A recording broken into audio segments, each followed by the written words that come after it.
ወንጀል ላይ ያለ ሰው ሶላት ሲሰግድና ሰደቃ ቢሰጥ ተቀባይነት አለውን?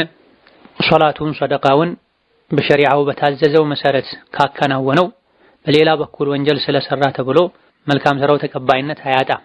ነገር ግን የወንጀል መብዛት የመልካም ስራዎችን ዋጋ ጀዛቸውን ሊያሳጣ ይችላል።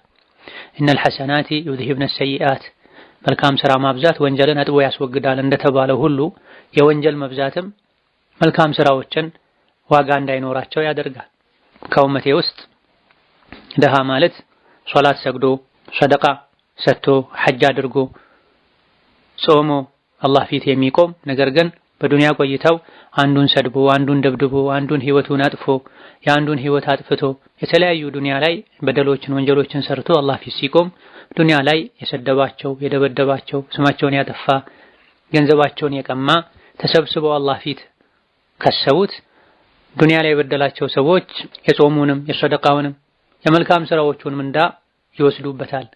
የነሱ ክስ ሳያልቅ መልካም ስራው ካለቀበት የነሱ ወንጀል እሱ ላይ ተጭኖ ጀሀነም ይገባል ብለዋል ነቢያችን ሰለላሁ ዐለይሂ ወሰለም። ከዚህ ሁለት ነገር እንረዳለን። በአንድ በኩል ወንጀል በደል መስራቱ ስራው ተቀባይነት እንዳያገኝ አላደረገም፣ ግን አኺራ ላይ አልጠቀመውም እንጂ። በሌላ በኩል ወንጀሎች መልካም ስራን ዋጋ እንደሚያሳጧቸው ሐዲሱ በግልጽ ያሳያል። ሌላኛው ጥያቄ